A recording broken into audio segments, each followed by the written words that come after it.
at MIT. We then went on to look at case studies from IIM Lucknow. Then we took up a case study of uh, uh, specifically contextual to startup, where we wanted to look at how certain programs can be developed within the startup ecosystem. Broadly speaking, we looked at 5 or 6 case studies and tried to identify what we could do from the same. Now, today, since all of us must be fresh from the good kitchen, let me quickly have one liner from at least 2 or 3 of you, that what do you make out from the stakeholder perspective in the good kitchen? So anyone can contribute. If you can just please share a one-liner on the same. From stakeholder perspective, what could we gather from the good kitchen? Just in a line, if just feel free to share, friends. And in the meantime, then we will get on to our session and start the session for today. But let's hear one quick views, one-liners from stakeholder perspective.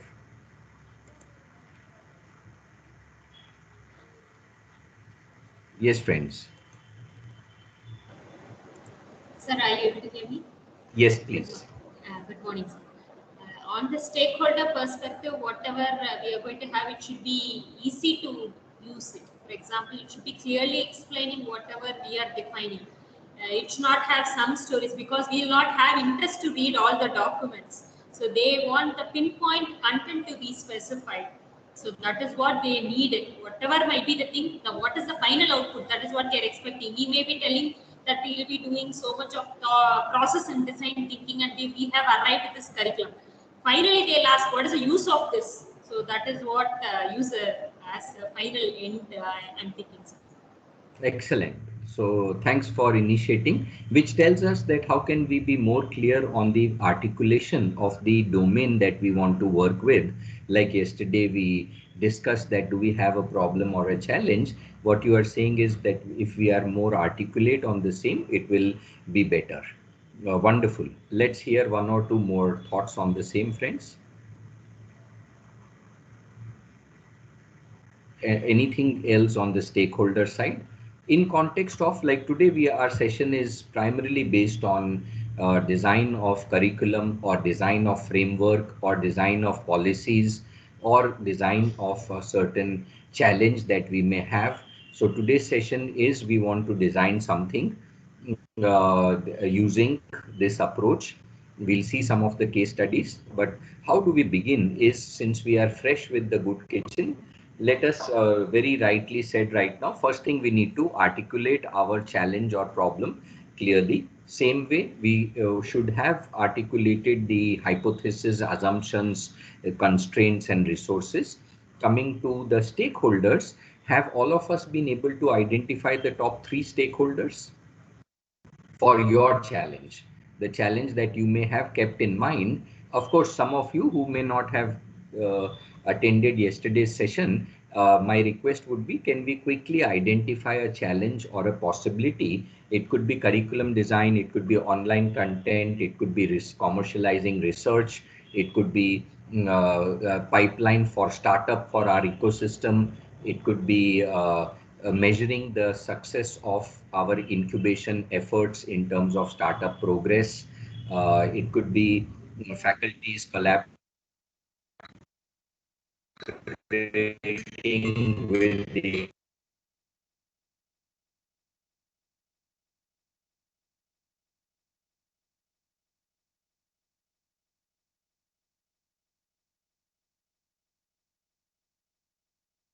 like I'd like to focus a little bit in the beginning on the stakeholder, and then I'm going to give a 20-minute exercise where I would want each one of us to, based on what I'm sharing, let's do that exercise and come up with our views. So let's start the session today. I would like to recontextualize a little bit, because sometime in the process of 2-3 days, as our friend, young friend just said, that sometimes the context is missed out. So today's session is primarily curriculum, but as I shared yesterday, you may take a challenge which may be beyond curriculum. It could be framework or anything that we just discussed. Now coming to once recontextualizing the entire thing, because we'll do a hands-on exercise, I hope that all of us are clear that there are various models of design thinking and different ways in which design thinking is explained. I would personally want to focus today on this one. Stakeholders need, in this case, stakeholders of academic ecosystem, apt technology or technique as a solution, and impact of the solution, that is individual, commercial, and societal.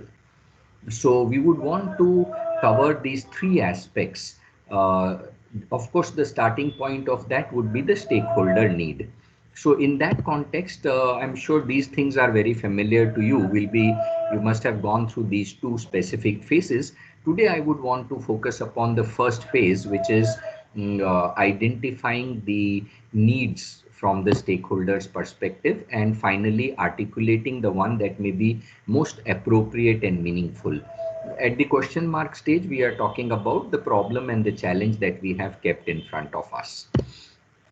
Design actually, and this is from very dear friend whom I miss now, MP Ranjan Sab.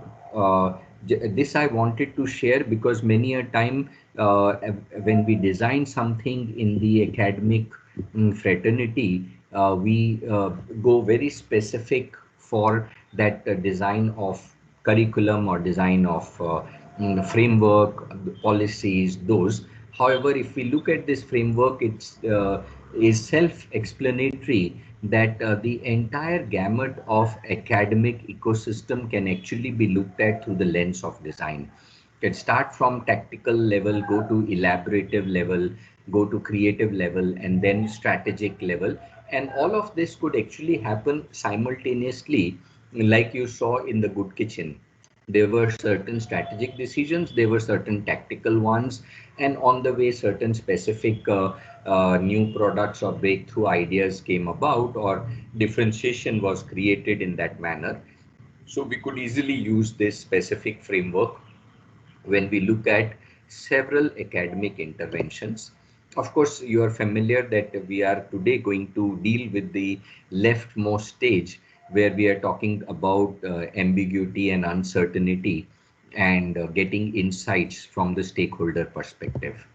And this was specifically that yesterday we had a discussion that how can we make design thinking more effective, is we can actually bring in other approaches along such as lean and agile, in order to see that design thinking delivers results at a faster pace, and we are able to create certain academic solutions which could be iterated upon very well. So now we begin with uh, today's session. Basically starts with the stakeholder thing, but I would like to share one of the key things here, which is that design thinking was recognized as one of the trending business skills in 2019 in 7 out of 10 industries across 60 countries. Now, which automatically says that from the placement perspective of students, design thinking as an approach could be a very useful, potent kind of approach for our students when we, on their resume, when they apply to industries as well as in different countries. So the starting trend, therefore, when I always talk to the students, their two of the biggest concern is that will we get a job that we wish, both in terms of the profile and the salary expectation. And second, will we be able to grow in the industry that we have chosen? Now, if we are able to contextualize that with that, when you do design thinking, how does it impact your progress in an organization, both getting into an organization as well as the growth, if they are able to relate to it and constantly able to monitor that, then the learning shifts from us to them. And so from, for example, if I was to explain design thinking to someone and then tell him that this is a classic subject which we want you to learn, it needs to be very clear to the participants why are they learning it, and what will be the gain that they will have at the end of the program or the course. So in that sense, if they are clear with it, the ownership shifts completely from us to them, and then they do the task considering that it is the skill and competencies that they will develop. So since our session today is based on outcome-based education, we would need to be very specific that what is that learner perspective in this, how do we shift the ownership to them, and how do we map the outcomes for the same. So in for doing that, I would want that today we do these two broad exercises, one in maybe this session, one in the coming session, is on a stakeholder exercise and the workshop creation. So what we want to do today is, once we identify key stakeholders today in the first session, and then in the second one, I would want that we create 3 workshops to achieve our objectives. So I'll help you through the case studies to do the same. Let's begin with the first, is the stakeholder exercise. Since you are fresh with the good kitchen, what I want you to do is identify some stakeholders that are related to the problem area or the challenge that you have considered, and zero down upon 3 key stakeholders. And you can actually print screen what you are seeing right now, because this will be an exercise we want to do. So if all of us can just print screen and keep it in front of you. So first, let's make a list of stakeholders. And while we make the list, let it be as large as possible. Even if we are able to get 20 different stakeholders, it will be wonderful. Now, today we are only talking in context of the problem or possibility that you have selected. So let's choose the stakeholder. Now, stakeholders, just a quick explanation of them. They could fall in any category, and the more elaborate we are about our stakeholders, the better for our project. Uh, Broadly speaking, we categorize them into 3 broad categories. I'm sure this must have been taken before: target, connected, and influenced. We want to today focus majorly on the target. Some of you, if you want to see also focus on connected or influence, I'll be fine. But let's take 3 key stakeholders for anything. Like for example, if you're talking online, then of course very clear is the students, faculty, and maybe the service provider on institution could be the 3 key stakeholders, and then there could be many connected and influenced ones. So I want us to do this exercise today, and I'll give you 20 minutes for it. But before doing the exercise, and of course this is a little explanation on these 3. So what we want to do is identify 3 key stakeholders, and then we want to go a little in detail or depth of knowing them. And so I'm sure that this would also have been covered, but I want you to today write it in context of, if you are designing a curriculum for a specific subjects, let's say for heat exchangers, or for marketing management, or for HR specific subject, then if that's the challenge that you have taken, identify 3 stakeholders, key stakeholders, and then let's create a persona of these 3 key stakeholders. You may print the screen of this. We want to create a quick persona of the 3 stakeholders. And now I would like to quickly take us for next 10 minutes in how do we actually look at these specific stakeholders, uh, and what are their specific needs, and what are the global challenges and the needs that are there, which is forcing us to shift to outcome based education, or to learner centricity, or to experiential learning. All those terms, what are the reasons and what are the requirements? So keeping that in preview, now please look at these few slides that I'm going to share, keeping in mind that it is our key stakeholders that we are wanting to understand clearly. It is those key stakeholders we want to define very well, so that whatever now we create in these sessions, we are very, very contextual to them, and it is a precise work there. Just for everyone's information, BG means personal background. Yeah, rest of the things are very self-evident. Okay, I'll move on. Uh, as we know, the strategy over these years has moved from if we can see on the screen, to a human-centric approach, which is now. And that tells us clearly that we would want to take the benefit of design thinking in curriculum development, in terms of business education model development, in terms of frameworks and those at a strategic level. If we look at the next slide, generally the process of policy formulation in academic or any sector used to follow this process. Now, identification of problem and developing options, consulting policymakers, implementing, and then monitoring. However, now the entire thing has shifted on its head from the one that we see on the left to this one that we see on the right.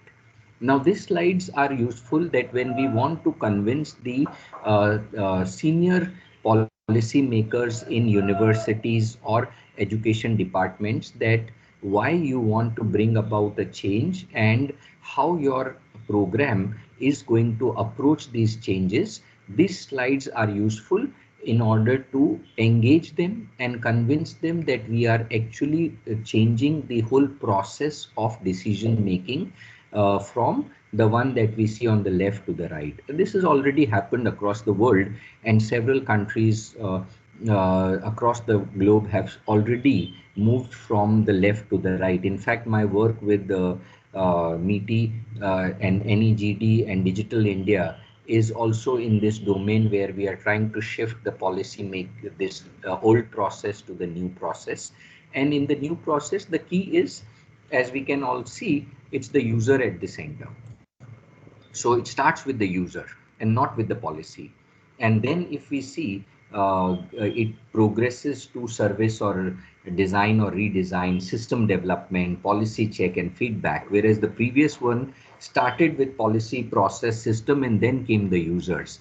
And that's why majority of the decisions that we make sometimes have to be overturned, simply because when it hits the, there are examples which we can see in the current context also, right up in that's happening both at a local and global level.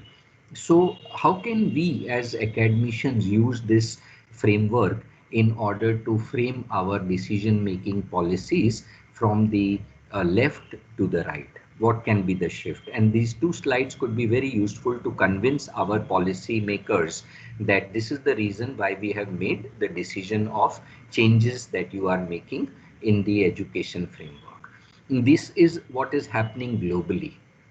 So on the slides, I'll not go through these slides. I just wanted to build the context that when we are in these sessions today, we would want to take a certain leaf from each of this. As we can see, from rigid classroom to flexible, modular, relaxed seating, from classic homogeneous class to novel, multidisciplinary, diverse teams. We're trying to say from lecture to learner-centric, project-based content. So these are some of the things that and from instructional to constructive, we want to build on what we can together build with the student fraternity. So this is just to set the tone for today's session. Some more, if we can see, and some of us could actually take directly these leaf. I'll share this slide once again when we reach the solution phase today. But some of us can directly take a leaf out of this. This is case studies from across the world in what's happening in the academic shift globally. So I hope you've been able to grasp this. Uh, of course, all the things that we are seeing around us are getting converted into digital and it's disrupting.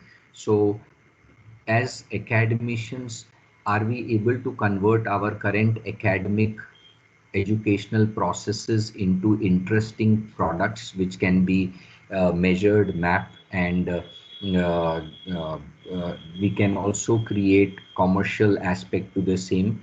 The same can it all of them be taken to a platform, and then can we create some interesting experiences and outcome. Now, all organizations across the world are actually in the phase of moving from one or the other stage, from process to product to platform to experience. The success will be with the experiences that we are able to create. And in order to do that, I think the rest of the three things mentioned become exceedingly important.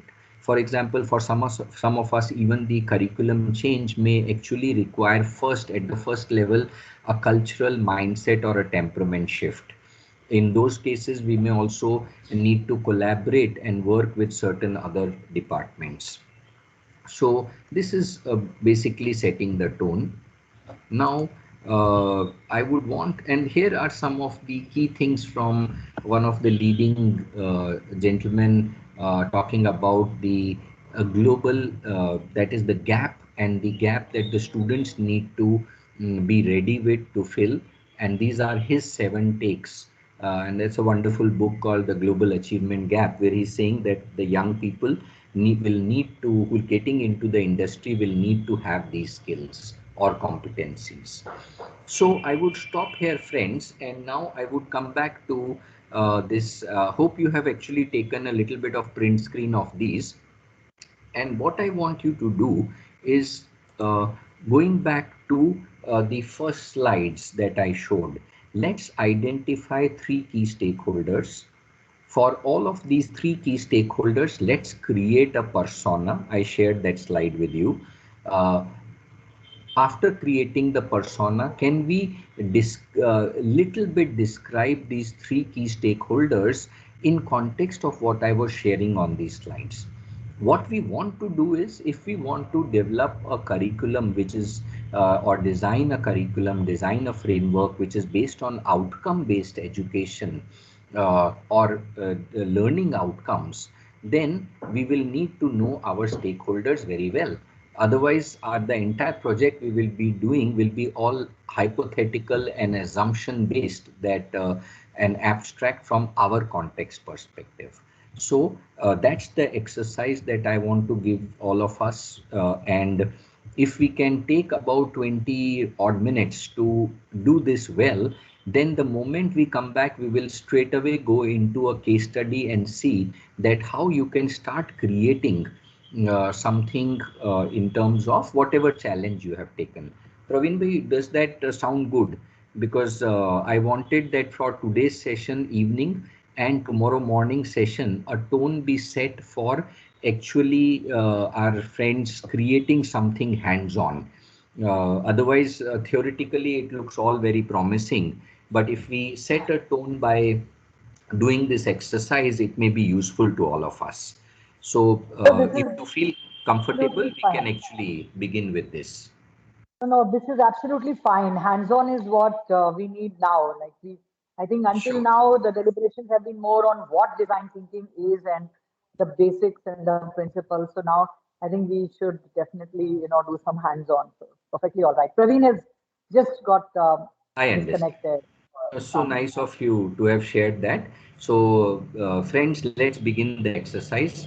And what I expect is, if there are any questions, please feel free to ask in a minute or two. Otherwise, we would want to be precise with 20 minutes for this exercise. It will roughly give you 5 minutes to think about each stakeholder that you have identified and creating their persona. And then some of us who have joined fresh today, please take a challenge, a problem that you are facing currently, which you feel you want to address. Second, create some assumptions. There are certain reasons for that are in our mind. Those are constraints, resources, assumptions, hypothesis for the problem and challenge. And then, if we want to solve this problem, who are the key 3 stakeholders who are part of this, and we need to work with them, and then create this persona for the 3 stakeholders. The context I have set in terms of the tone and the global shift that is taking place, the changes that are expected in academic system, in policy formulation, as well as at a tactical level, the change that we are expecting in students. So I gave certain slides there. I have some more to share, but once I see the personas and little bit of work from you, we will keep making it and refined. So any questions, friends, on that? Yeah, any questions? views, perspectives.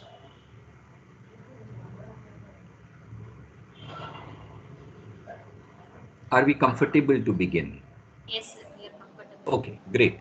So 20 minutes, it's 12:05, 12:25 dot. We again look at least some of the, so what I expect from all of us, problem statement, little bit of hypothesis, and three key stakeholders. How well have we understood them in context of what has happened in the last 2, 3 days?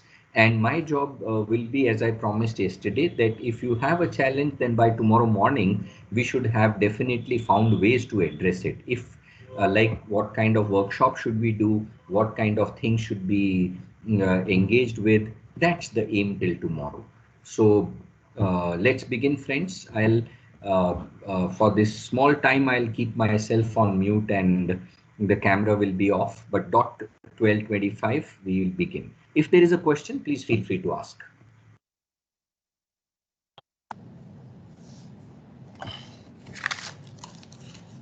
I Sir, did state. problem Yes. statement in relation to curriculum design particularly? No, no, it could be anything. It can be like I shared yesterday. See, the framework remains same. For some of us, it will be curriculum design. For some of us, it can be I want to set up a good startup ecosystem pipeline. For some, it could be I want to measure the progress of or success of my startup. For some, it could be I want to design a very unique kind of a startup program. Anything. It could, for some, it could be I want to commercialize the research that I do. Somebody says I want to make online content more engaging. Okay, Anything that we face. okay, sir. Okay, right. Great. Pleasure. The insight I'm giving, the insight here is based on the challenge that we have taken. Who are the stakeholders that will be key? That's the key here, because sometimes we take the easiest stakeholder and that is ourselves, and create things based on the policy framework that you just saw. It's the more difficult task is who is the real key stakeholder who will actually be instrumental in bringing the outcomes that we are expecting. Okay, sir. Great. Okay. So thanks, friends, and good wishes. Quickly, we catch up at 12:25 once again.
1:30.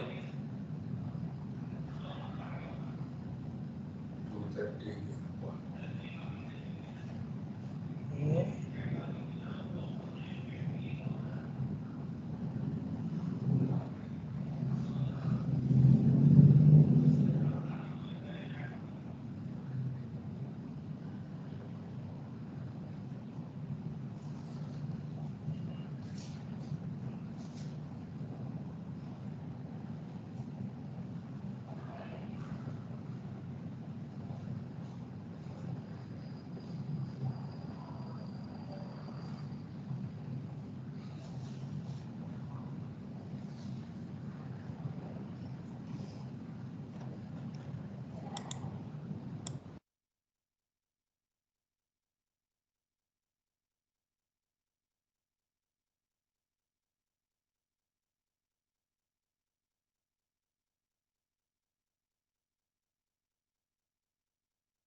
Yes, friends, are we ready?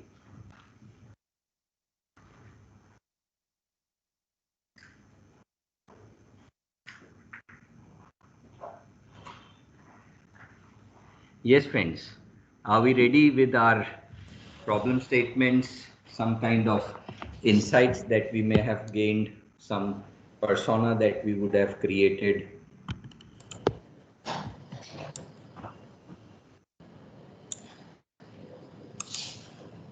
Let's hear from some of us. Sir, may Yes, please, of course. I framed one statement of the problem Yes, that is unique thing. yes,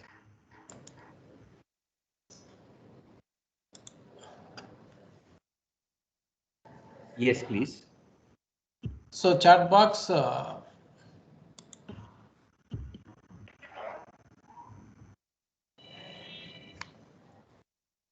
Yes, please.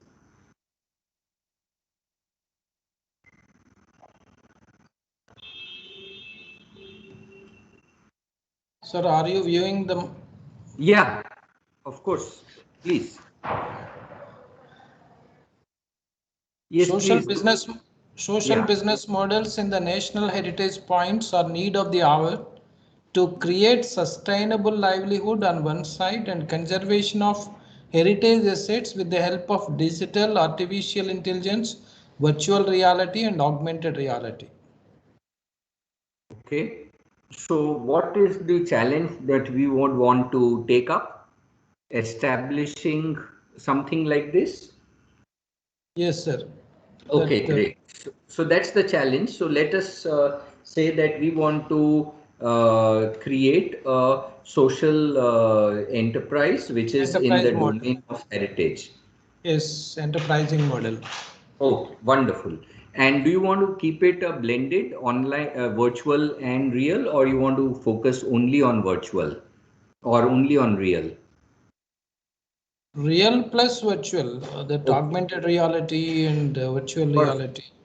Yeah, no, virtual reality is fine. That's the emerging tech, one of them. But what I was saying is that do you want people to experience it both online and in Yes, sir. physical? Yes, Okay, both, both, perfect. both, So both. what we can take from this, friends, is that while you are creating your problem statement, we could actually narrow it down in this manner to focus on very specifics, like we were discussing with Indukuriji, that we can have a social enterprise creation which is dealing with the heritage. It can be an offline and online mode. Let's go Yes. ahead, please. Yes. So what could be the assumptions that we may want to have, or resource constraints, some kind of assumptions? Our hypothesis. Yes. 1 minute.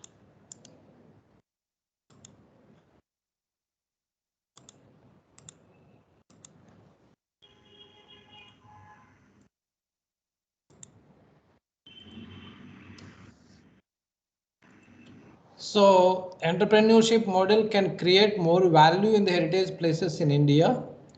Social business models in the national heritage points are need of the hour to create sustainable livelihood. And the infusion of technology in the heritage places generate more revenue for the existing enterprises. Yes. And what could be some of the constraints that you think appear at a overall broader perspective, both broad as well as narrow? There could be, are there some constraints there? Yes, constraints from government side, Yes. constraints from local people who are predominantly dominated in the places as guides, as service providers, like transporters and all that. Yes. And if we if we what to call create an online what to call platform, and sometimes they lost their livelihood patterns Yes. at respective places. Excellent. So, who have you identified at key stakeholders? Key stakeholders I have identified the entrepreneurs and as well as the tourists and the government and transporters. Excellent. So, which means that the people who are sometime a constraint to us, if we make them a part of our design process for creating the service, it may be Yes, beneficial for us in that context. So yes, happy that you have taken them as key stakeholders who are also the primary reason for the constraints and limitations today. yes, yes, sir. So wonderful. Can you just hold it for a minute and let Yes, me just request our other friends that if anyone else may want to now listening to what Indu Kuriji has shared, can someone else share directly now on the stakeholders? I hope we have understood the first part. We have the challenge or the problem. We made it little more precise so that we can focus in these 2 days to solve it. At the second level, we created hypotheses, assumptions, constraints, and resources, little bit boundaries around that. That now we are saying that can we identify stakeholders, and if any one of you may want to share the persona that you may have created for the same. So giving a chance to anyone else if you want to share. Yes, friends, if we have created a broad persona, we roughly had 20 minutes. So I hope one of the key stakeholders we have been able to create a persona for this for them.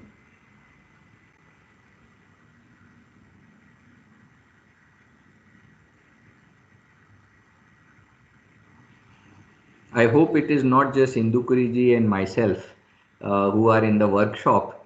May I Uh, add? yeah, please. Yeah, that That was actually to prompt action, but please, yes. I was actually contemplating.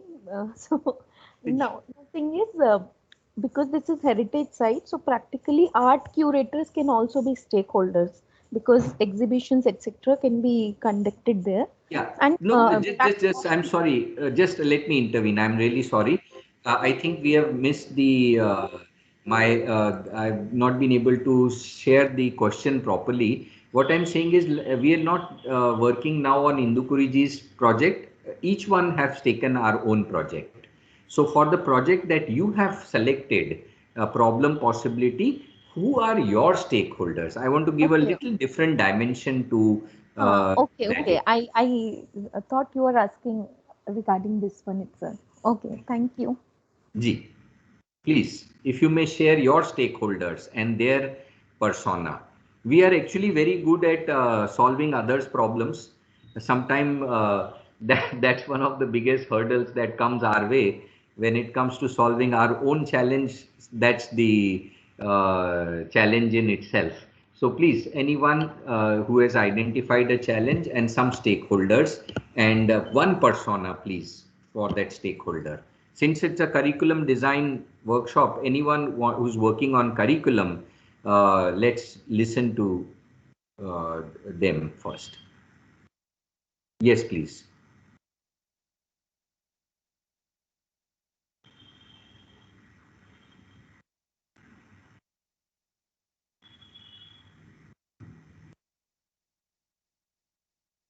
Anyone, please?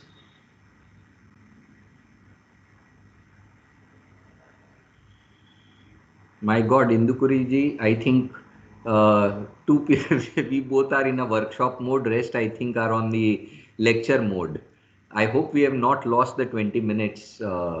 Yeah, please, friends, looking forward to hearing at least some persona since it's curriculum design. Uh, Shraddha ji, sorry, you are actually on mute. Please, ji.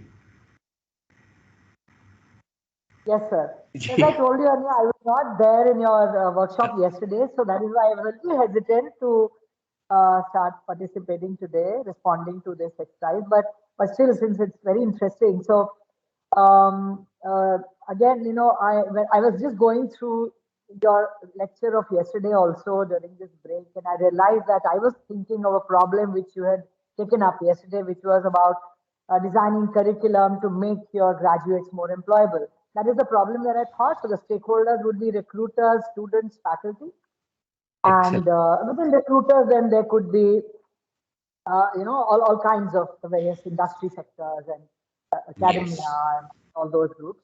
So the biggest challenge here that we need to meet is of course the constraints. Of course, I was trying to list those resources available, and those could be. Now, if you're talking about persona, then I think students are one stakeholder whose persona we can build here. Where if you look at the social, I mean, for example, in an institution like ours, which is located in a remote location, but more than that, we have a very diverse learner population where we have students from very disadvantaged background to those who come with excellent CAT scores. So that's the kind of persona of the learner group that we are talking about here. Okay, Wonderful. which also becomes a challenge, Absolutely. which we need to cater to. When it comes to faculty, Yeah, just can there I also, intervene yeah, for a minute? You have actually yes. raised a very, very important point. In academics, sometimes we misunderstand persona for students as such one group. What you have raised a point is that within the whole fraternity of education in the passing out fourth year or second year of masters, within those we have many specific personas. Now, Hmm. as a academician, it becomes a real challenge to design a curriculum keeping all those personas in perspective. So, True. therefore, That's my right. request to all of our faculty members would be that can we, from our current situation, identify three different groups which can qualify for the three different, completely different set of persona, And can we please understand their aspiration and aptitude in context of the competencies and the skills from, let's take, currently we are talking employment. So if we take from employment perspective, it would be little different. If we talk of self-employment, it may be little different. So let us look at this quickly and let us have a quick healthy debate. I don't mind if some of our friends may not have done the persona. Don't worry. Let us share some of the real interesting insights that we can bring for the topic that has just been raised about variety of different kind of students present in the same class. So let us hear from some of us the kind of insight that you may want to bring in. What I mean by insight is, uh, I have a specific group of students who come from this kind of background from a specific state who may actually want to go back to their respective home and work. Now that becomes a big constraint for employment, because let's say certain girl students who want to go back, it could be girls, boys, whatever, but certain kind of students who may want to go to a certain back to their respective states and work. The second kind of whole different sect could be certain who just want to move to the next biggest cities to work. So let us identify, friends, in this healthy debate. Can we have some more views? I'm sure all of us have these groups of insights. Can some of us share these very unique insights that actually may become a challenge when we create a curriculum or when we create a program or a course or a framework? Please, opening the forum for discussion, that please share one insight like I shared one, that if you have in a class. Yes, please. Uh, Sir, this is from my real experience. So, in a cohort of master's students, when we teach, so there are different group of students, whereas Yes. curricula is same for all. So now, as you mentioned, there are some who are looking for job. There are sub two categories. One who are looking for job in either in metro city or abroad also, or some who want to go back to their respective places. Then another category is of students who want to go for higher education, but then again their aim is job after Yes. that. Yes. Whereas some would want to go for higher education, but their aim is to go into academia or deeper research. So at even at master's level, they would want more theoretical context. Those who want to go for a research field based higher education, they would want to write essays or do like some funding based projects. Whereas those who are looking for job, they want exposure with industry. So they, Excellent. for them, a different kind of at least co-curricular activities have to be different. Core curriculum cannot be changed, but at least other activities like their internships would be different, their engagements would be different. Now there is third category of students who want to go into a startup world. Some colleges have this provision of deferred placement, so they get this cushioning or they get this safety that even if they fail in their startup, they would get the job. But many education institutes are not having placement, so forget about deferred placement. So in that situation, students are afraid and they would opposite to their actual aspirations, constant by the situation, they would take whatever. Now as educationist or as academia, at whichever position we are, it is our responsibility to help them achieve their goals to whatever extent we can.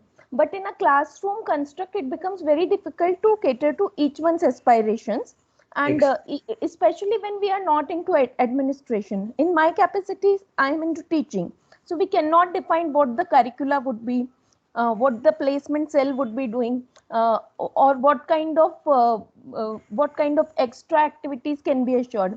Even sometimes curriculum is good and students are doing is spectacular. They have good activities, good internships, good projects, but they do not get reference letter from the university, which is beyond teachers' limit.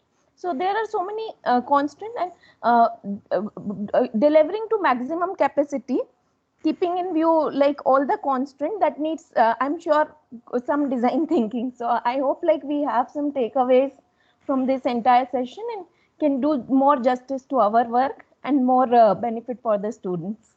Okay. Thank you. Can I have your good name, please? Yeah, I'm Renu. I'm from Bangalore. Yeah, so Renu, good you shared this. Let me share a case study quickly so that I can contextualize what you said.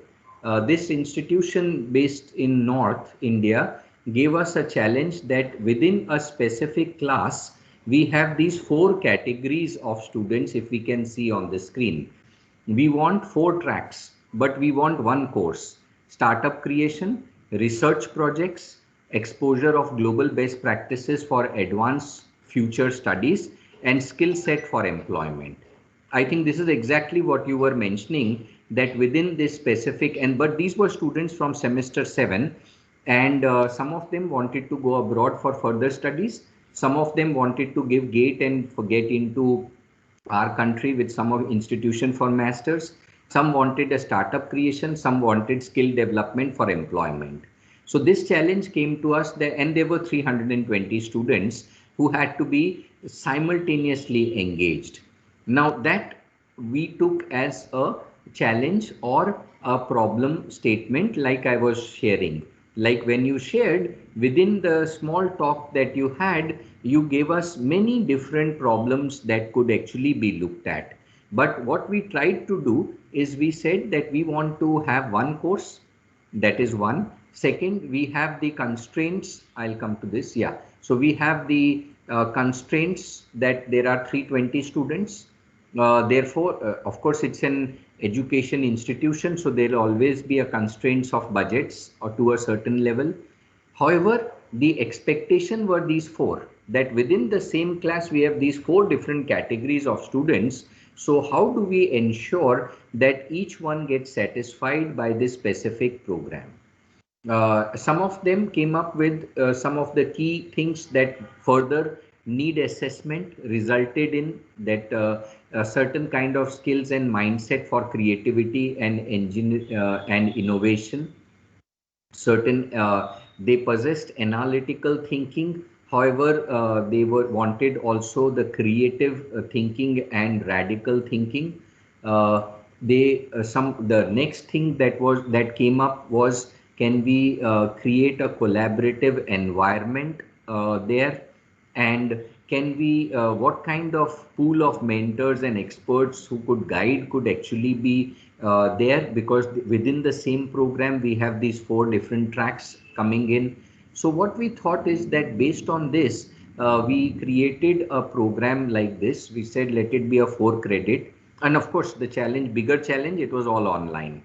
And with the resource constraints of budgets, it had to be looked at that how do we address 320 students at the same time, yet keep it engaging, and so that they are able to gain the respective outcomes.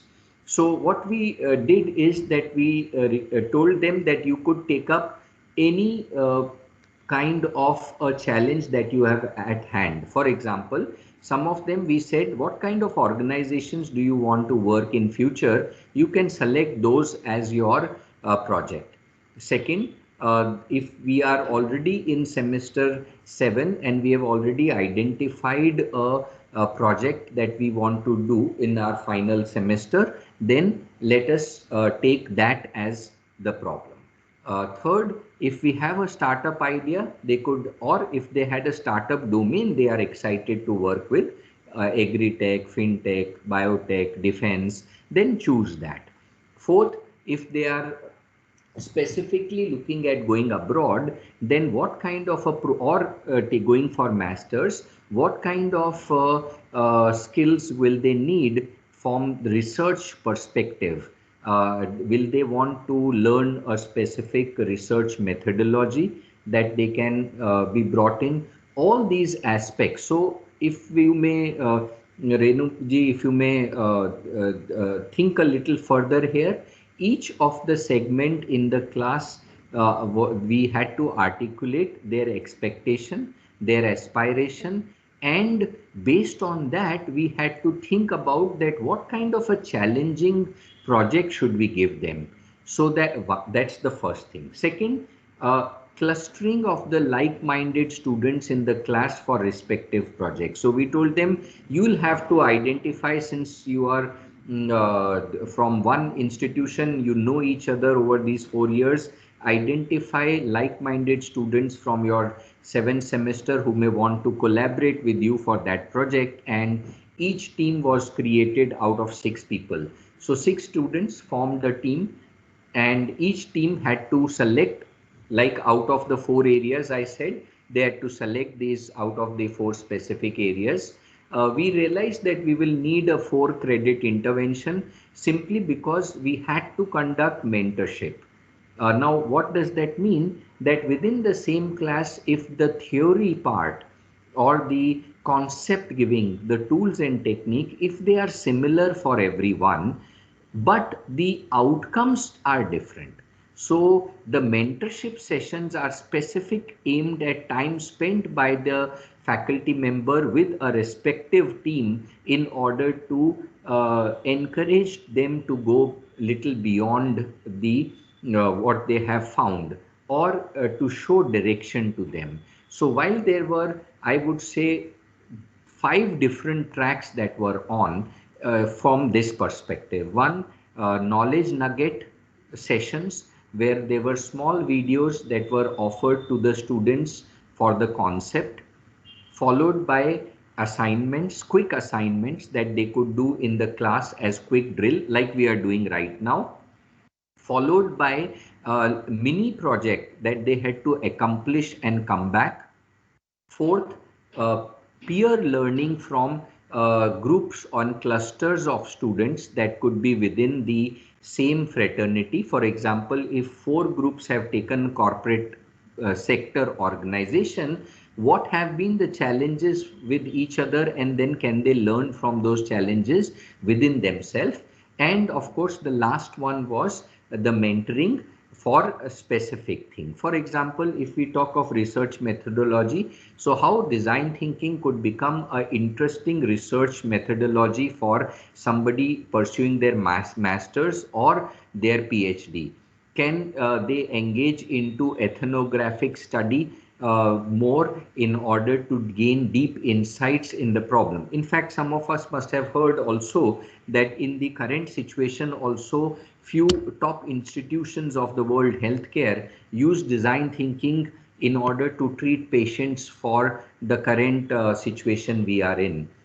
Which was very interesting to note, because it was highly contextual to the kind of the patients that were coming in, clustering them using AI models, and then saying that can we propose different kind of treatments, different kind of recommendations, highly contextual to the kind of people coming in.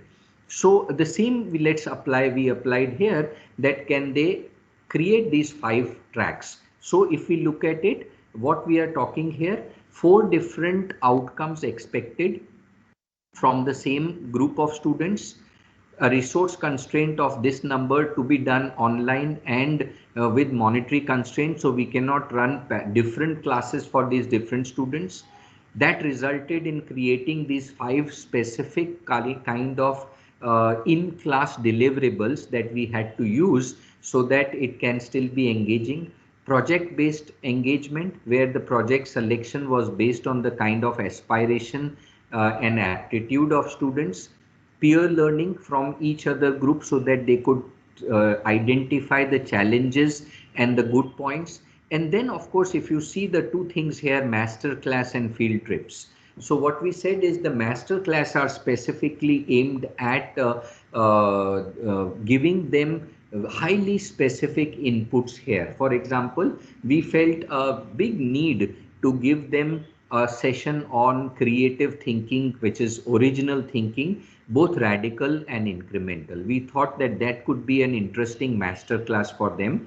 And the second thing, master class we wanted to give them is how do they find insights from the data. So we said those will be very critical. Now, how do we identify that?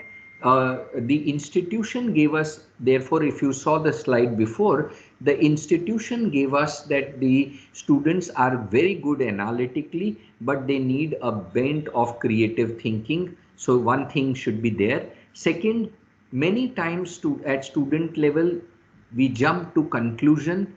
So they said that they are able to identify a problem, but that problem is just a symptom.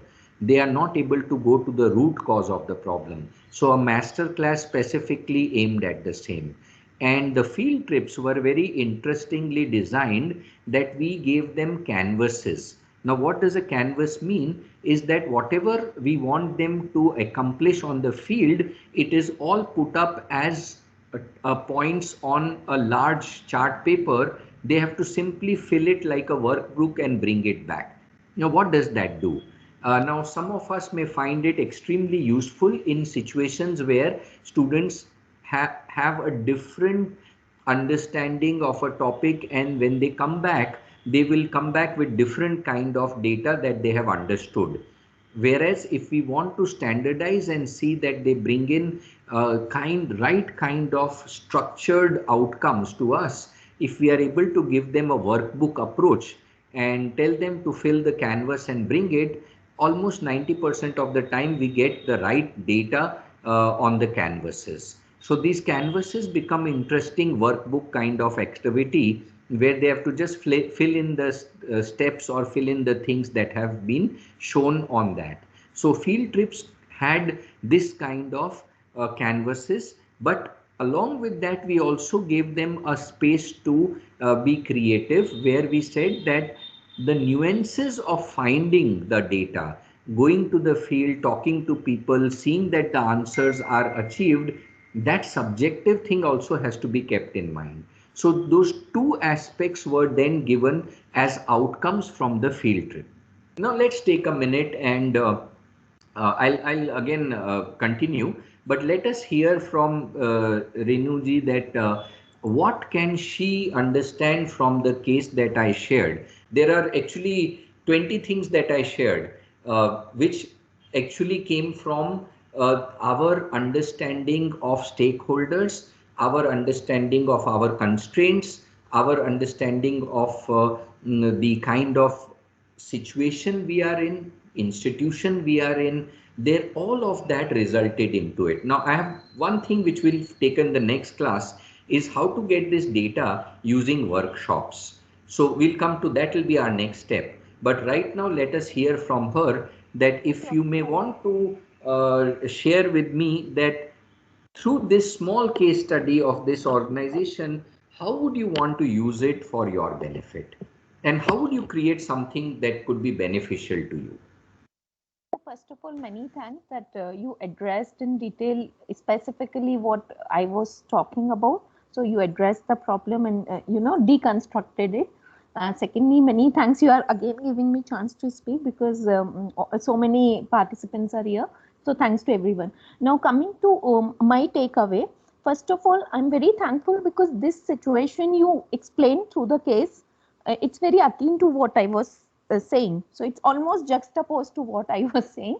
Now, this thing is very systematic. I understand when you have to keep in mind, first of all, the number of students, the how big the group can be.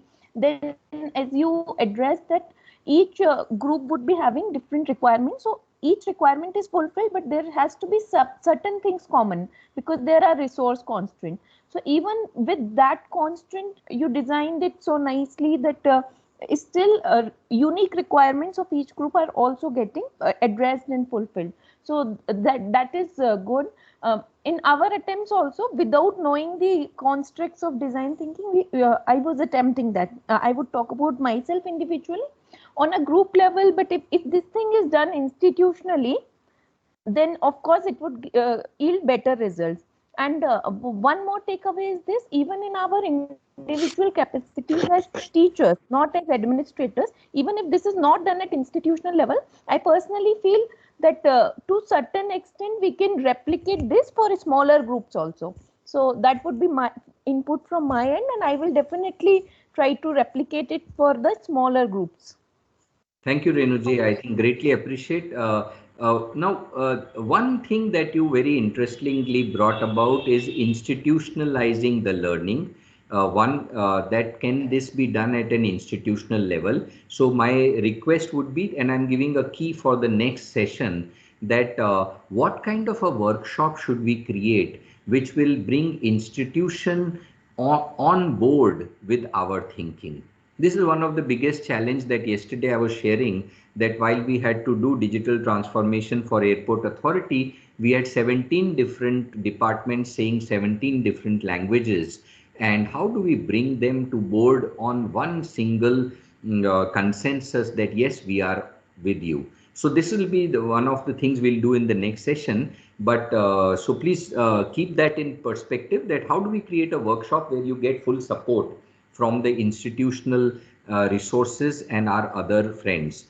What important thing I would like to drive here, friends, which would be very useful, is the moment we start this kind of an activity for outcome based education, can we keep one important point in front of us, and that is, how do we shift the ownership from faculty to student? Now, why I'm emphasizing this, and I would like to even underline this statement, is because all of us as faculties are always constrained in time or the resources we have. And it is practically impossible sometimes to design curriculum, design programs which are highly project oriented, because they are very, very intense in their nature compared to delivering a session in the class. The intensity of a class, let's say if there are, let's say 60 students, so varying from 30 to 60, if there are 10 groups in a class, and each of the group, if we can take this example, takes up a different area, we can understand the kind of pressure that would come on the faculty members from the class. Now, if we want to address that, we would need to see that how the ownership shifts. What I mean by ownership is, can the student take the responsibility that this is my project, I am the owner of it, I will do it, its success is my success. And therefore what is happening now is something that we try to do is, when some of the people come to us for startup mentorship, we normally ask them that, okay, have you searched who do you need as a right mentor for this?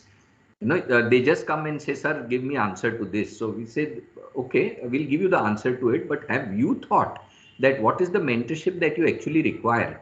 Now the person, which is like the real world, when they become entrepreneurs, they are not going to come back to us and say, give me answer to this. They have to seek their own answers.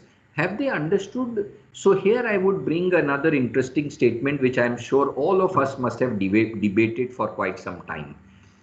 As academicians, have we taught the students to learn on their own?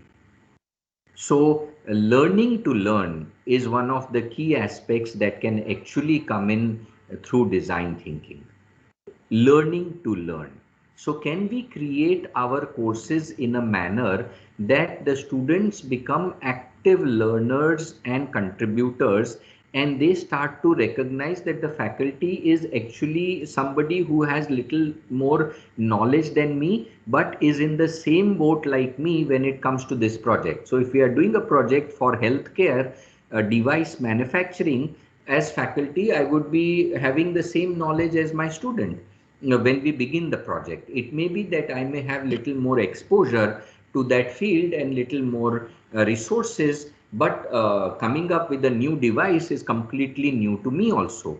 So are we able to create a culture where we are able to shift this responsibility? Now, my request would be, I would definitely request one or two faculty members to please work on this area. And because if we are able to crack this area first, helping students to how to learn on their own, shifting the responsibilities from faculty to student, going for learner centricity in the entire thing, of course keeping the outcome in preview. If we are able to create several research papers or publications on the same, I think it would have done a lot of good to the academic fraternity. So this would be my one addition to what Renuji was mentioning, is that how do we keep ourselves balanced within such a kind of chaotic project-based learning situation with 300 students, we'll have to design methods. Now, just to give you a few, a student who was pursuing something on electric membrane in order to work on a battery was very excited to continue doing that.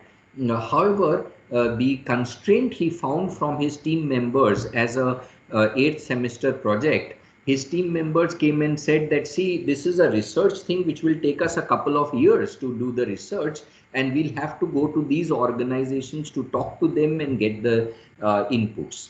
Now, what did is, through peer kind of understanding, the student then said that I will definitely want to pursue this project, but I may take it as a long-term project. For the short-term intervention, I may change and take up this project. I can assure you, if I had pursued him to change the project, he would never have changed.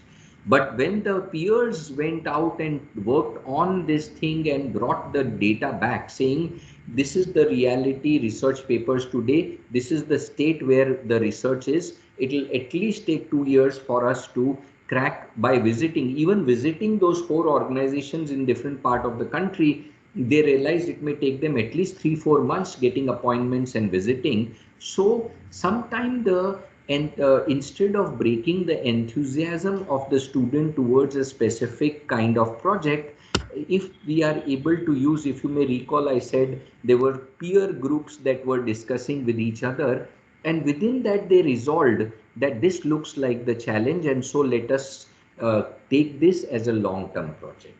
So few things then coming out from the same. Now, let's now look at one more aspect that I wanted our attention, because I'm sure now all of us have thought about the persona.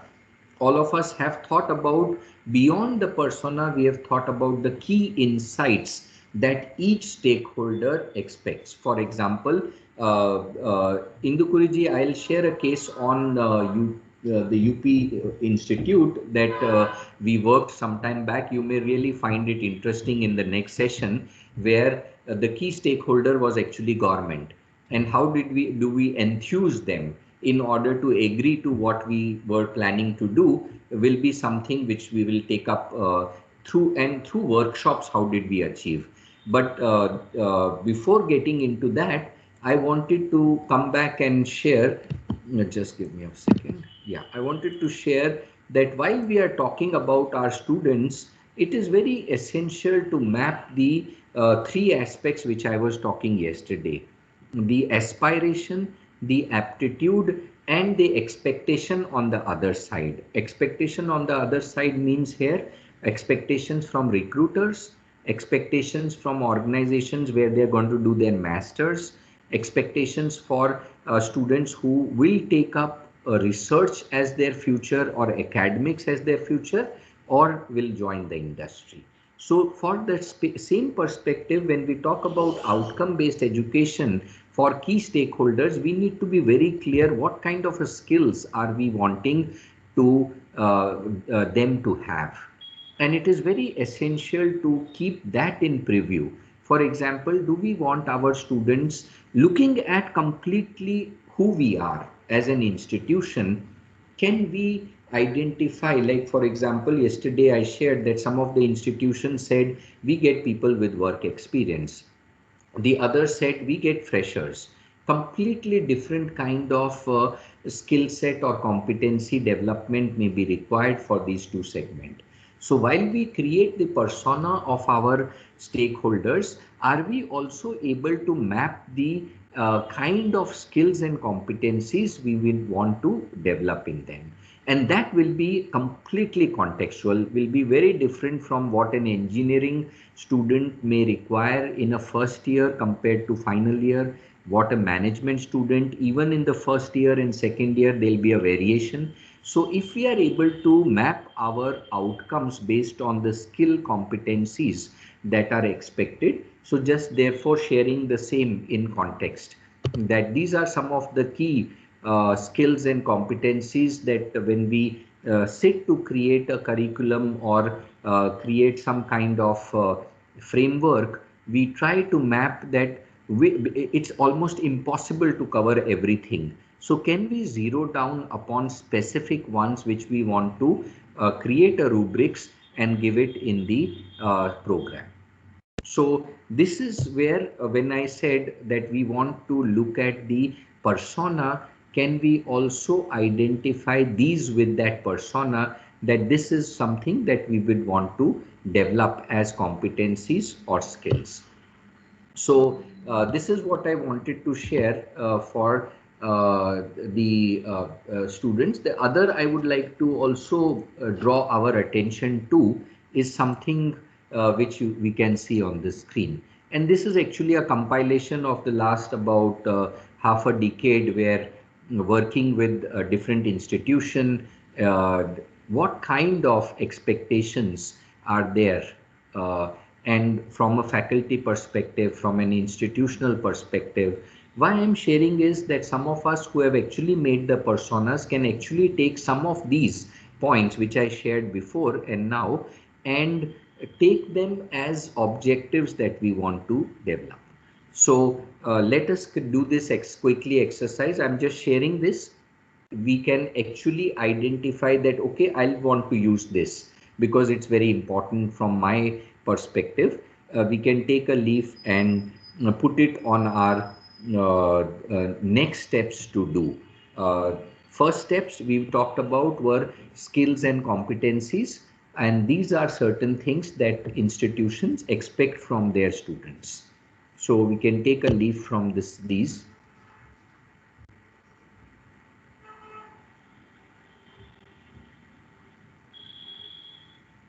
What we see in the bold is what sometime needs to be developed. What we see in front of that is certain kind of solutions. They may not be comprehensive, but they are indicative to the direction we may take.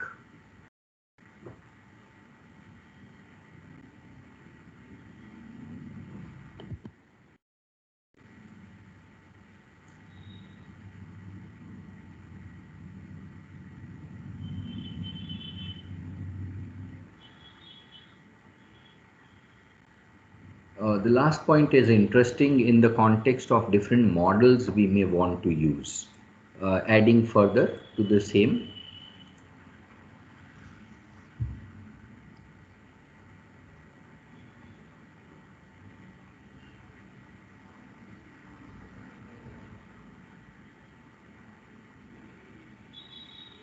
here the point number 4 will be little interesting from the student perspective.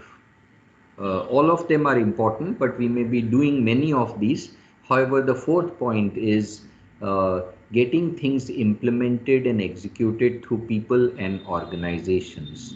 One of the key skills that I have myself found wanting in the millennials and the students we are dealing with in current context is people skill and getting things done, execution. In the service sector, majorly it is about how do we get things done through organizations and people. So how do we have, therefore the term I have used there is learn the practical art, and I have not called it a science because this is where a subjective aspect comes in. How can we engage them repeatedly through these activities where they develop these sensitivities towards implementing and executing things there. Uh, Better visualization of cases and scenarios is practically like we are doing today, that we are taking a real life, our own challenge, and trying to recontextualize the through other case studies, because many a times the visualization of students and their ability to comprehend a case is very, very different than the real life. So even some of the best case studies sometimes fail to derive the right outcomes that we accept, simply because the current world conditions may be very different and volatile, and the variables may be too many in the real life situation. So despite of case study benefits, there are certain limitations where students feel sometimes that this is fine theoretically, but practically how would we want take this up? So how can we better visualization of cases and scenarios can be created? Could we do simulations, could we do real life simulation, small sections, whole subject can be divided into small parts, and each of that could actually be taught in a very different kind of manner in different scenario through use of different real-time case studies. And of course, the last one from the research perspective, interpretations of data from that to how do we get to insights. Now, that's the recent study that's happening across the globe, that how can we advance our students. So we have already crossed the information era to the knowledge era to coming to the wisdom era, where decoding data has become, and knowing information and gathering information is at our fingertips. But what information to take, what not to take, those things were a part of the knowledge era. Now we are like moved into, can we recognize patterns, can we recognize certain specific situations, like we were discussing about students, certain specific aspects. Some students want to go back to their respective towns to work there. What are the reasons behind it? Can we sit with them and understand the insights behind it?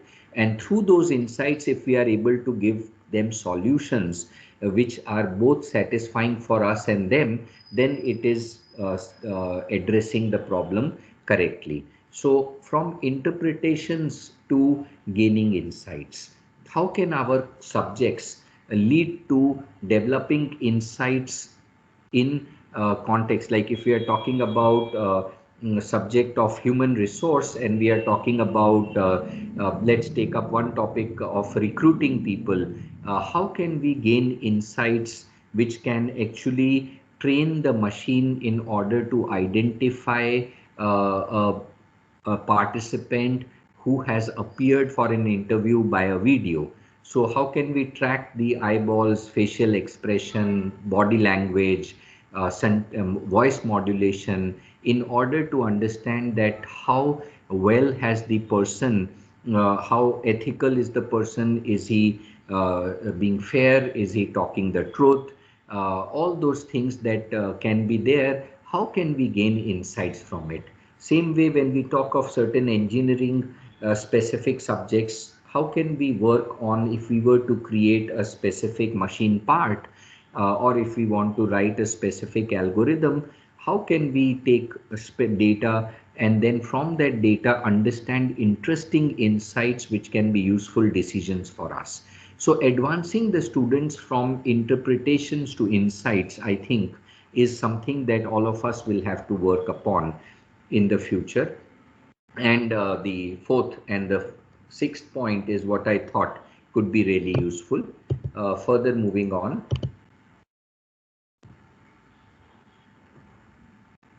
the first point I would, I mean, on this slide, everything is, I believe, important, because we are actually seeing this kind of shift uh, from, therefore, the kind of mindset that is needed in the concept era is very different than the mindset that was actually in the previous industrial revolution and knowledge era. So how do we encourage and develop these competencies in our students, that while a certain subject gets over, they are able to relate that subject both to industry and society and the societal benefits, and also look at all the three aspects: the aspect of design, the aspect of engineering, that is technology, and the aspect of business. And all these three aspects interwoven into a solution that the students are working with. Of course, the next one is important from the context of deeper research, and I would say deeper learning, because beyond the second level of giving an answer, many times students are found wanting. They are good up to the first level of answer. So if we ask a question and they give an answer, and we ask a question again on basis of the answer given, then beyond two levels it becomes little challenging for students. So can we encourage and help them to get into deep learning? And that can actually be tools that we can use as laddering and those kind of tools, where we keep on telling them to repeatedly ask why and get to the root cause or the first principle. So those kind of abilities, if we are able to help students to develop those while we are creating a curriculum, if we can keep that in mind. Of course, understanding patterns and trends. We just looked at what our friend Renuji just shared. There are patterns and trends that we could see within the same class, and how do we make sense out of it, going deeper into research for the same. The other, of course, aspect I would like to lay emphasis is on the doing skills. There's been a lot of talk going on in the academic fraternity that a lot of emphasis has been given to learning now it's shifting to learning by doing. So can students be given small hands-on tactile exercises which can actually encourage the body of learning by doing something? For example, if they are making something, the whole learning is very different. Whether it is, and I'm not saying making means only physical products, it could be models that they create, mock-ups that they create, flowcharts that they are creating, any of the doing skills which makes them comprehend and look at a holistic situation and learn by when they are applying their learning. I think that's one big area that we can bring to the classroom. And finally, I would like to share this because this is what's happening across the world. We are actually moving from I kind of an personality, which was very research oriented, deep learning, and very good analytically, both analysis and synthesis, and could go deeper into finding answer. That's the I kind of person. It moved from I to T, which is saying that along with the deeper knowledge, we also need horizontal knowledge, and therefore can we help students develop both analysis, synthesis, as well as holistic learning for different subjects, so that the T kind of individuals were needed. Now in the world, the new approach is going to J, which says that the students should have deeper understanding. They should also have a horizontal understanding of different skills and competencies on subject, but they should also have a capacity, so cognitive flexibility or adaptability to change from the existing to creating a body of knowledge in a new area. So what it means is, can mechanical engineering students suffice for creating IoT or solutions for AI? Can computer engineering students work with nanotechnology and come up with solutions? So mindset in students that we may be specialists in a certain area, we also need to know horizontal abilities for other disciplines where we need to solve a problem, but along with that a mental flexibility to solve problems which could be of a different domain, because of the current global situation which is becoming so very kind of fluid that it's overlapping. So can education and our curriculum also encourage these kind of things? Now, why I have written or in between these is sometime that within a specific subject we would require them to have a deeper understanding of a concept, so their eye works. Along with that, we may say, now you've done this, now look at a variety of other information, so that's the T. And then at some time we may, at decision making or while they're solving a problem, we may require a certain kind of mindset which will expect them to have the J kind of an personality. So in this session, I wanted to share that looking, when we want to develop a curriculum which is related to outcome based education, how can we look at our stakeholders from a perspective where each one may have their specific requirements, like we discussed through that small case study in between. Through that specific requirements, can we actually map out the kind of expectations from students? So these slides that I was showing was actually opening a bag of kind of data that we may want to look at before we even jump at that this is the persona. Because sometimes creating a persona is very exciting and easy, that this is who this person is, but is it connected to the outcome that we are expecting?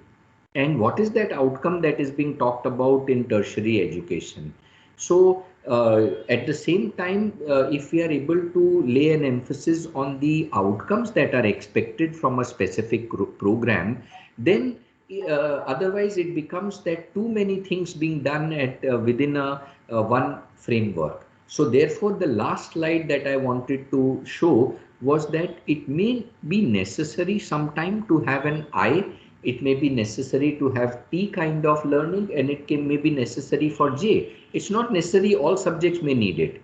It may be also not necessary that within one subject we may have this. But let us take an example. If we want our students to start learning a new subject, let's take just hypothetically heat exchangers, and we want them to begin, it may be interesting to start with the T, saying that look at all the kind of heat exchangers and varieties and all those things that you can find. So bring me this kind of data. Now, how do they bring that data? We simply tell them use the technique of 5W and H.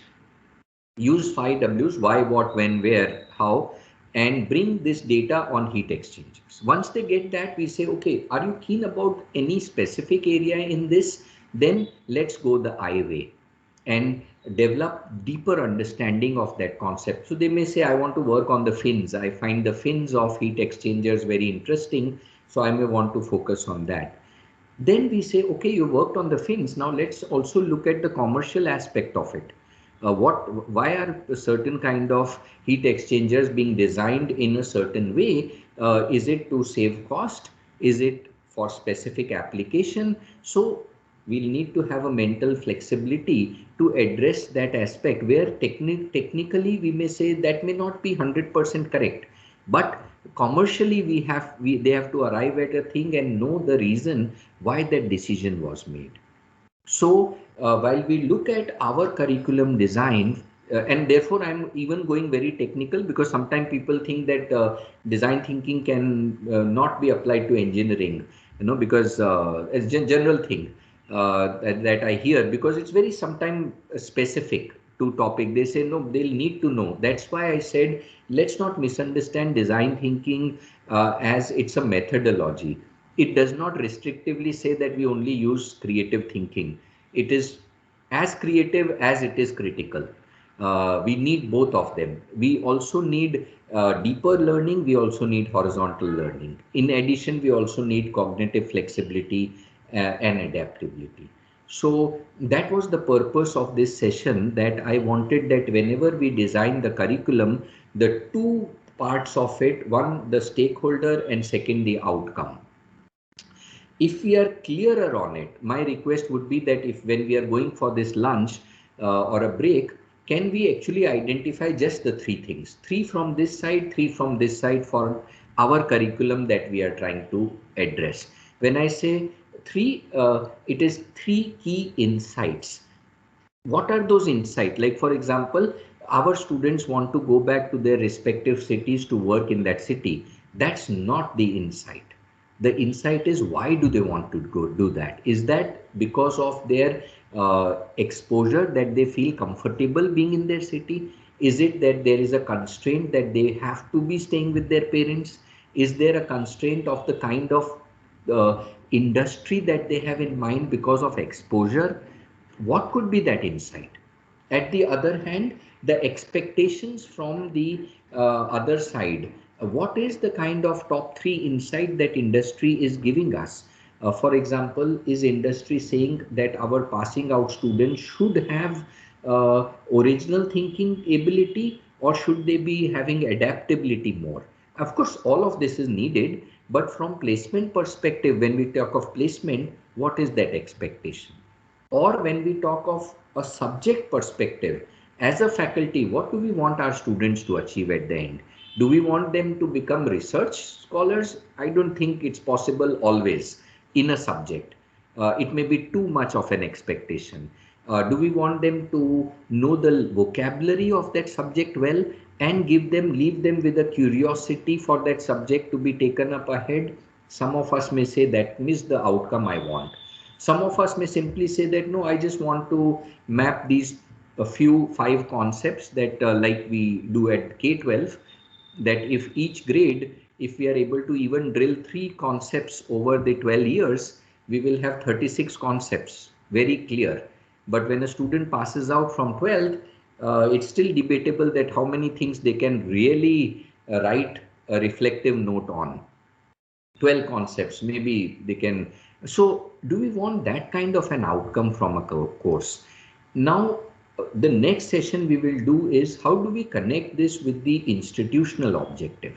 Because sometimes we may feel as faculties, I will do this in my class, but I have these constraints, I have these limitations. How do I make institutionalize this whole practice? So as a group of 5 faculties, can we come together and institutionalize it? Can we take up to right up to AICT and propose our recommendations for what we have done and make those changes? So how do we achieve those kind of things? Taking from this to the next session will be what we'd want to do.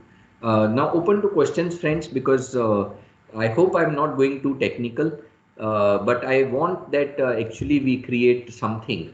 So therefore, I'm trying to give varieties of different examples so that something may correlate somewhere with us. Yeah, so open to questions and views, opinions. Anyone who would like to ask any question, they can raise their hand, they can unmute themselves.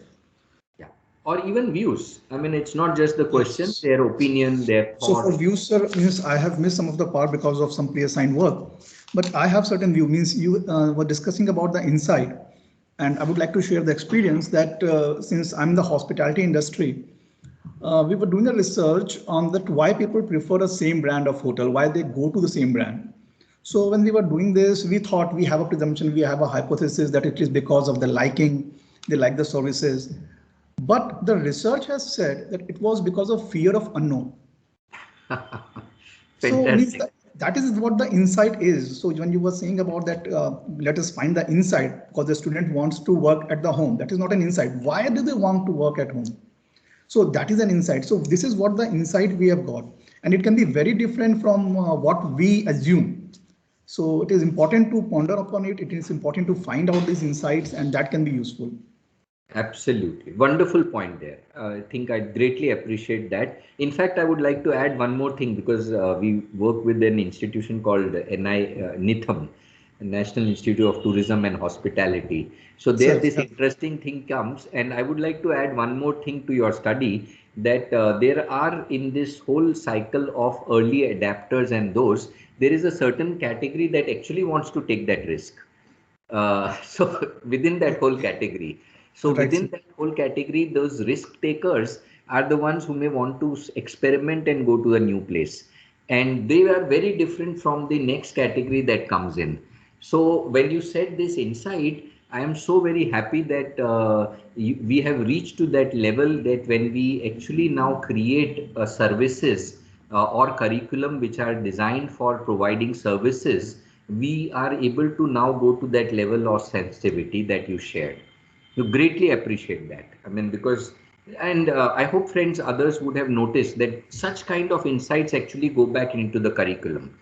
If we design a service management curriculum, can it be looked at from this aspect and a whole project can be given around it, where instead of us telling them that please experience it, so Praveen bhai, if there is a project that is students do with outcome is that you want them to actually realize this, but they will, we are not giving them any theory. We are saying go and get this done. We are giving creating steps on the way. How can they reach there? So when they, so what will happen is as faculty, you will be in complete control that where they are going and how, because you know what end we are expecting. End is that we want them to get this insight that people, it is because of fear. But how will a student go through that whole journey through a practical experience to arrive at what you are saying is the outcome of the curriculum that we are talking about. So I think it's wonderfully that you shared this, that this is exactly what I was saying, that can we build these insights at outcomes and then let the students go through this journey. For them, it will be completely an adventure and unknown. For us, it will still be that we know where they are going. And so we come in as faculties and say, oh, can you look at and talk to that person and get some views? So in that context, the ownership shifts from us to them. So as a faculty also, I would like to share one view, if in case anyone else is not raised their hand. Yes. One thing is that I noticed that in class, it is a general habit of the faculty member to ask the question and student raise their hands to answer. But the student, they generally do not raise their hand because of fear that, okay, my answer will be wrong. And the class will feel like that, okay, he do not know the answer. So they will not raise the hand. However, the solution lies there. When I was attending a FDP in IIT Mumbai, they were using a picker cards. So where every student gets a picker card, they raise the question, and with their smartphone, everyone has to raise, and no one knows what is their answer, the answer of others. And they record the answer, and the teacher only knows that which student has answered what questions and who has given the right answer and wrong answer. So that insight that there is a fear among the student that there will be a wrong answer and the people will laugh has led to this emergence of a tool like a picker card, where it can be used in the classroom and a technology can be involved to take feedback from the student and to identify the weaker section among the students. Excellent. Excellent. I think your views add richly to the session, and thanks for sharing that. I hope the participants found the session meaningful. I'm trying to keep it as simple as possible in context of how we go step by step. But if there are any views, friends, please let me know. I can focus on that area. Like Renuji shared an example, so I could give a contextual example there. If there may be certain other challenges, so let's begin by the next session by hearing two challenges from any of our participants. It could be curriculum design, it could be framework, it could be any challenge that we have brought, and then we contextualize it, that how do we actually implement that. Right, sir. Right, sir. So I think it was a very exciting session. In fact, I thoroughly enjoyed, and I have incorporated these 2 points also, sir. So, and especially the deeper knowledge, horizontal, the different meaning of IT and J, what you have explained. So we have to think in that way that yes, the society is changing and the requirement is changing, and from the vertical knowledge, the horizontal knowledge. So thank you so much for sharing your knowledge with all of us, sir. And we are eagerly waiting for the next session to start. Sure. And thank you so much. And someone wants to ask something. Yes? Yes, please. Yes, sir. Sir, I would like to add on a question, sir. As Mr. Praveen, sir, has rightly pointed out that students have a notion of getting scared. Likewise, we have a three set of people, sir. One is always very excited to do on exercises. One is okay, mediocre, and the other part is like they just don't want to get involved in any of the activity, and they just want to get the degree and go off. So how can we target those people to do the activity or get involved in the studies, sir? That is my question, sir. Okay, so what we'll do is let's begin with that question in the next session. If you may please just ask that once again at 3 o'clock, and let's take that as a starting point for the next session. Yes, sir. Yes, sir. Thank you, sir. Thank you, sir. Absolutely a pleasure. So thank you, sir. We will break for lunch now, and we will meet, all of us will meet again at 3 p.m. Thank you so Great. much, sir. Yeah, thanks, friends. Thank you. You.